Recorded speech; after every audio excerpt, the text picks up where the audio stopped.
Sí, vamos a entrar rápidamente en faena. Le decíamos que la incertidumbre que hay sobre la posible huelga en el sector más importante de la economía canaria, el turismo, el sector de hostelería, un sector que no solo mueve a todos esos miles de trabajadores, sino que también generan, digamos, lo que es un paraguas económico al que están sujetos otros muchos sectores de servicio. Manuel Fita, buenos días. Buenos días, Manuel Fernando. Fita es el secretario general de Sindicalistas de Base. Bueno, Eh, el secretario general de Sindicalista Base a nivel estatal, pero en este ámbito ahora, secretario de organización de la Federación Sindical Canaria. Efectivamente, de eso voy a hablar porque la gente se arma un lío, Sí, Manolo. Incluso aquellos que son o que hemos sido sindicalistas. Es decir, va a haber huelga y si hay huelga es a nivel de Canarias, a nivel solo de la provincia de Las Palmas, a nivel de la provincia de Santa Cruz de Tenerife, porque ahora hay unidad sindical en este preaviso de huelga o ha sido una cuestión de comisiones obreras y UGT y ustedes se han adherido al final. pues sí hay unidad porque hay una huelga convocada los mismos días por motivos prácticamente idénticos, con una diferencia que nosotros esperamos a negociar, a solicitar la intervención del gobierno, las mediaciones que dieron lugar por la Consejería de Turismo y Empleo, y al no haber avances se convocó la huelga el 1 de abril y Comisiones Obreras la había convocado dos meses antes. Nosotros entendemos que una vez que convoca la huelga, lo que no puedes es hablar, o sea, ha ido hablando antes del preaviso de huelga de la revisión salarial, que era el objetivo fundamental previo a la huelga, pero en el momento que se convoca la huelga nos tenemos que ceñir a los objetivos que se establece, que en el caso del preaviso de huelga de Comisiones Obreras no establece una revisión salarial adicional, que es lo que nosotros venimos pidiendo desde la mesa sindical que integra al resto del sindicato. UGT, SOCI, sindicalista de base de Canarias, en el ámbito de la Federación Sindical Canaria, y luego Intersindical Canaria y Uso, con lo cual es una huelga histórica porque afecta a las dos provincias, afecta a más de 170.000 trabajadores y está convocado por todas las organizaciones sindicales con representación en el sector, mínima o máxima, todas a una, y de hecho ese comité de huelga con la mesa sindical, con la exclusión de Comisiones Obreras, que se le invitó a la reunión pero ha vuelto a decir que no va a asistir. Tenemos una reunión hoy a las 4:30 con las patronales turísticas de Tenerife, con Azotel y con Aero. Si bien se complica el acuerdo, por cuanto nosotros hemos dejado claro que no estamos de acuerdo en abrir la mesa del convenio, donde se pretende hablar de aspectos para la patronal importantes, como la situación de los altos índices de incapacidad temporal en el sector, pero entendemos que lo que hay que llegar había que llegar antes del preaviso de huelga a un acuerdo en materia salarial y luego abrir la mesa del convenio con una desconvocatoria de huelga para hablar de todo lo que se quiera plantear con todo el tiempo del mundo. Es imposible cerrar un acuerdo de convenio en 10 días. Claro, claro. Quien ha estado, digamos, en comités de empresa sabe que abrir ese melón de un convenio no es fácil. Depende también de qué sectores, ¿no? Imagínate tú, por ejemplo, el sector de prensa, ¿no? Lo que ha sido la entrada de Internet y lo que ha cambiado, digamos, los puestos de trabajo en una empresa multimedia, ya sea básicamente, me estoy refiriendo en este caso a periódicos de papel que tienen una tradición y unos convenios obsoletos con respecto a cómo se trabaja hoy en día. Y supongo que un convenio de hostelería que tiene una vigencia, no sé cuál es la vigencia, no sé si 4 o 5 años, Manolo. Sí, la vigencia del convenio de Las Palmas finaliza el 31 de diciembre de este año y el de Tenerife el 30 de junio de 2026. Lo que nosotros planteamos antes del preaviso de huelga es que esa moderación y responsabilidad que tuvimos los sindicatos en la firma del convenio del año 2022, cuando el IPC se había disparado, pero teníamos la responsabilidad de que el sector salía de una crisis que incidió directamente con ingresos cero, hoteles cerrados del COVID, empezaba una guerra en Ucrania, y entendimos que debíamos firmar el mismo revisión salarial que habíamos firmado los 4 años anteriores, cuando el IPC llegaba incluso a estar negativo. Pero ante una cifra de récord en 2023 de facturación y beneficios que aumenta en 2024, que continúa en 2025, nosotros entendemos que es el momento que las patronales devuelvan ese esfuerzo, simplemente con recuperar el poder adquisitivo que se ha perdido en el periodo 2022-2024 en cuanto a la revisión salarial respecto al incremento de la inflación del IPC. Es un 5,45 que pedimos que se añada al 2%. Nosotros vemos en las empresas que el movimiento es que el seguimiento va a ser masivo, que el personal ha perdido el miedo, y sobre todo porque la situación actual hace que lo que faltan son trabajadores y lo que sobran son puestos de trabajo. El trabajador sabe que es el momento de salir a la calle y de exigir que esa situación que llevan años viviendo de carga de trabajo, de recortes de plantillas y de pérdida de poder adquisitivo, es el momento de salir a una huelga absolutamente histórica que la última que se convocó, si no me equivoco, fue en el 78. Y no fue convocada por todas las organizaciones sindicales. En este caso, si hay unidad de acción, si es verdad que mis ex compañeros de comisiones obreras siguen yendo un poco por libre, pero bueno, al fin y al cabo, como los objetivos son los mismos, los días de huelga son los mismos, pues nosotros entendemos que están todos los sindicatos unidos en un... La diferencia entre la mesa digamos la mesa sindical, ¿no? y comisiones obreras es que es sobre el acuerdo salarial, digamos, el acuerdo salarial, no, digamos, la subida salarial que se englobe en una paga extra más, o ¿cuál es la dificultad? Es que no entiendo por qué esa diferencia entre comisiones y el resto. Bueno, yo creo que es fácil de explicar, pues algunos deja los intereses del sindicato al margen cuando están los de los trabajadores por medio, y otros que pertenecían en la mesa sindical, pues cuando se iba a dar una rueda de prensa para anunciar la petición de mediación con el gobierno de Canarias, pues salieron de la mesa inventándose una supuesta deslealtad que evidentemente no existe y que miente porque saben que no dicen la verdad. si no, eso se llama mentir. Y convocan inmediatamente una huelga 2 meses antes. Nosotros entendemos que primero, antes de convocar una huelga, se agotan todas las medidas de negociación, y cuando ya el 1 de abril vemos que los avances eran nulos y que ya los plazos se echaban encima, se convocó la huelga. Lo de la famosa bolsa es una propuesta que sale de la patronal de Las Palmas, que nosotros desde luego no estamos de acuerdo, porque lo que pretenden es hacer un pago único que compense la pérdida de poder adquisitivo, pero que eso ni se consolida en tablas y por lo tanto en los próximos años no queda en el salario. Y es una parte que está en la mesa de negociación de la provincia de Las Palmas, que en la provincia de Tenerife ni se ha planteado. Nosotros planteamos que haya una revisión salarial extraordinaria, de unos beneficios y facturación extraordinaria en los últimos años en el sector, que yo creo que es una guerra que tienen absolutamente perdida, no solo con los trabajadores, sino con la opinión pública. La opinión pública salió y los ciudadanos salieron a la calle el 20 de abril y el 20 de septiembre, octubre o septiembre, bueno. Las dos de movimiento Canarias tienen un límite, porque ya no son solo los trabajadores que exigen mejoras salariales y de condiciones de trabajo, sino que la ciudadanía canaria sigue insistiendo en que los grandes beneficios del turismo deben repercutir directamente en una mejora de los servicios de la sanidad, la política de vivienda, movilidad, carreteras, etcétera.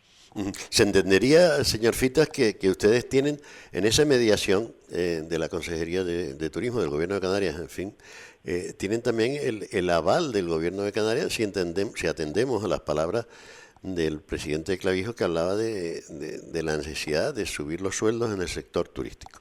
¿Ustedes evitarían la huelga si la patronal de Tenerife o las dos patronales de las dos provincias aceptaran la subida del 7,45% este año y luego revisar el convenio, comprometerse a revisar el convenio una vez termine este año? Y abrir la mesa del convenio inmediatamente. Es que ellos se piensan que ese complemento que tiene el convenio de Tenerife, en Las Palmas no, si hay sustitución no tiene complemento el trabajador enfermo, es el que deriva en los altos índices de absentismo. Y nosotros seguimos insistiendo que los altos índices de incapacidad temporal vienen porque cuando el médico cabecera emite la baja y transfiere al trabajador a los especialistas, esto los atienden 8, 9 o 10 meses después. En la prueba diagnóstica, un año después llega el médico de cabecera al informe y a lo mejor el trabajador, oye, que hay algunos, pues se ha aprovechado de que sabe que el retraso que hay en el Servicio Canario de Salud, o un trabajador tiene 3 hernias discales y no lo han tratado correctamente y ha empeorado. Nosotros necesitamos que también dijo el presidente que no solo que hay que subir los salarios, sino también los impuestos. Necesitamos una inyección que debe provenir de esa tasa turística o ese incremento del IGI para que la sanidad se refuerce y un especialista, una vez que el trabajador coja la baja, que se entiende que el trabajador lo que quiere es curarse y saber qué tiene a la mayor brevedad, pues le atienda al especialista en un mes y en 2 meses máximo el médico cabecera tenga las pruebas diagnósticas y el informe del especialista para decidir la continuidad de la baja o la alta. Ya. La gente puede pensar, bueno, mucha gente que va a coger o que ya tiene reservado su apartamento, su hotel para esta Semana Santa, algunos desde el lunes, o la mayoría desde el miércoles o el jueves por la mañana, que si van a perder el viaje. Incluso hay gente que dice, bueno, las grandes cadenas hoteleras no van a perder por esta huelga porque las reservas ya están todas vendidas. Bueno, pero después queda el problema que yo aconsejo. Hombre, luego tendrá que indemnizar al cliente, claro, ¿no? Efectivamente, que todos vengan, porque igual pueden deteriorarse el servicio, pero salir de las vacaciones gratis, porque si yo vengo y me encuentro una huelga y he pagado y los precios están disparados en Canarias y más en Semana Santa, he pagado una fortuna y me encuentro que no se da el servicio esperado, pues yo reclamaré a la agencia o al hotel que se me devuelva o que se me indemnice con mi estancia, con lo cual pues a lo mejor le sale con un deterioro evidente en el servicio porque la participación en la huelga estamos seguros ya hemos empezado la ronda de asambleas, de más de 100 asambleas tenemos convocadas en el sur de Tenerife en los principales hoteles y luego con la campaña informativa en los bares, restaurantes y pequeños hoteles con menos trabajadores o apartamentos, pero que el servicio es indudable que no va a ser el mismo porque va a haber una participación muy importante, pero si no tienen ese servicio, pues yo entiendo que perfectamente pueden reclamar la devolución del importe que han pagado o una indemnización. Y la gente puede pensar en el sector de la hostelería, claro, es que estamos hablando aquí casi sin saber, porque si la última, como dice el señor Fita, es de 1978, hay pocos antecedentes. ¿Hay servicios mínimos? Es decir, ¿y hasta qué porcentaje están obligados los servicios mínimos en hostelería no existen, sí, salvo los que son para salvaguardar las instalaciones, que no haya un incendio, que haya un mínimo de trabajadores que hagan no las funciones propias de su puesto de trabajo, sino un servicio de seguridad. Nosotros le hemos advertido a la Dirección General de Trabajo que no puede decretar servicios mínimos impuestos y que en el caso de que a la entrada de los primeros trabajadores no entre nadie, pues ya entraremos en 5 trabajadores de ese retén que está de seguridad en el hotel. Pero lo que pretende, he oído al presidente de la patronal, que se declaren servicios mínimos, lo que pretende él no son de seguridad, sino son, junto a los que le entren a trabajar, que entendemos que un porcentaje de trabajadores, esperamos que mínimo entrarán, sumar un grupo de trabajadores más que lo que pretende es que den el servicio en la limpieza de habitaciones, en la cocina o en el servicio en el restaurante. O a lo mejor en recepción para comunicarle a los clientes que el hotel está prácticamente cerrado, ¿no?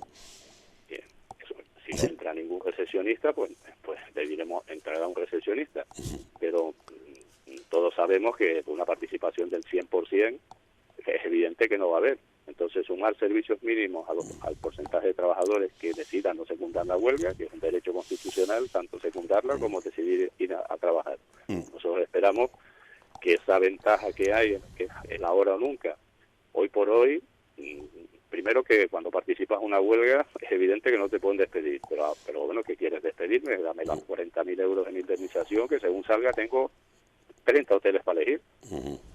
Si se van 5 camareros, el Metre va a sudar para conseguir 5 camareros. Los 5 camareros van a tener trabajo a los 5 minutos y con su indemnización en el bolsillo.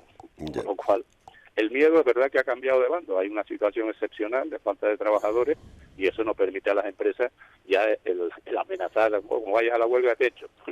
Pues venga, dame la pasta. Encantado de la vida. Sí, claro, si nos atenemos a todo lo que dicen incluso los propios empresarios de que es muy difícil conseguir trabajadores para el sector de hostelería, básicamente, pues está claro que ahí tienen las de ganar los trabajadores y en este caso los sindicatos.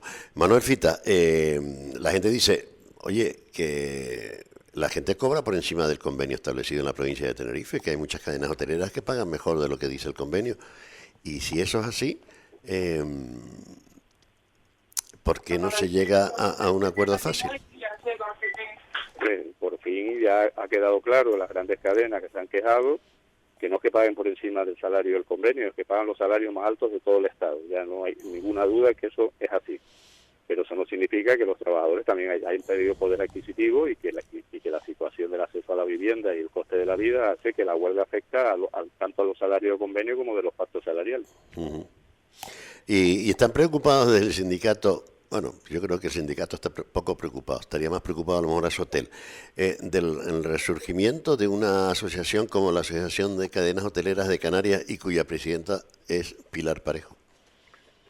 Hombre, eso generó y nosotros convocamos una reunión inmediatamente con todas las cadenas hoteleras y quedó confirmado que era lo que nosotros entendíamos. Las cadenas hoteleras han creado esa asociación para tener un mayor grado de influencia en las patronales tanto de Las Palmas como de Tenerife. No para ser una asociación que se sienta a negociar el convenio al margen de Azotel. Primero porque no tendría la legitimación, porque tú para estar sentado en una mesa negociadora tienes que representar al 10% de las empresas y las cadenas hoteleras tendrán muchos trabajadores, pero no representan al 10% de las empresas afectadas por el convenio. Uh-huh. Bueno, Fita, para terminar, ¿hay huelga o no hay huelga? ¿Ya está prácticamente certificada esa huelga? ¿Hay posibilidad de humo blanco en esas próximas reuniones de aquí a la próxima semana, al lunes? Entonces, se va a intentar hasta el miércoles a las 12 de la noche evitar una huelga. Se convoca para presionar para llegar a un acuerdo, porque una huelga al final es un fracaso, porque al día siguiente, ¿qué? Pues habrán salido mucha gente, los trabajadores estarán cabreados porque no se han conseguido el objetivo, los empresarios cabreados porque los clientes se han quejado, por lo tanto nosotros llamamos a la responsabilidad de la patronal para intentar evitarla. Nosotros hasta el día 1 estuvimos en las negociaciones, ahora ya estamos desde el registro de preaviso de huelga el 1 de abril en las empresas informando a los trabajadores que hay que salir y hay que parar la hostelería en Canarias porque es un momento histórico que requiere que demos un golpe encima de la mesa y que de una vez por todas los beneficios y la facturación de los empresarios se repartan en mejores condiciones de trabajo y en la mejora de los salarios de los trabajadores. Ahora tienen que llamarle a Sotel o a Aero a ustedes para decirles, señores, vamos a negociar de nuevo que vamos a llegar a un acuerdo. Hoy a las 4:30 tenemos reunión con Azotel y Aero en el Hotel Taburiente y esperamos que ese empecinamiento en que todo pasa por abrir la mesa del convenio, pues bueno, pues nada, pues si quieren abrir la mesa del convenio, diremos, si nos dices a todo esto que sí, mañana mismo convocamos la huelga. Pero si las cadenas hoteleras quieren hablar de los pactos salariales, la patronal de la IT y de la antigüedad, nosotros de la conciliación de la vida familiar, de la eliminación de los turnos partidos, de la carga de trabajo y las plantillas mínimas que deben haber en cada departamento, es evidente que es imposible llegar a un acuerdo en 10 días. Uh-huh. Pues está claro. Primero, resolver el tema de la tabla salarial, lo que urge en este momento, dado las ganancias que ha tenido las grandes cadenas hoteleras y todo el sector en general, y luego pues poner las bases para un nuevo convenio, que ya no solo es tabla salarial, sino también condiciones de trabajo. Don Manuel Fita, que ha sido un placer tenerle con nosotros aquí hoy, representando en general a toda la mesa sindical de Canarias, que por una vez está más unida que nunca. Así que suerte en esas negociaciones. Un abrazo. Gracias, Norberto, igualmente. Adiós.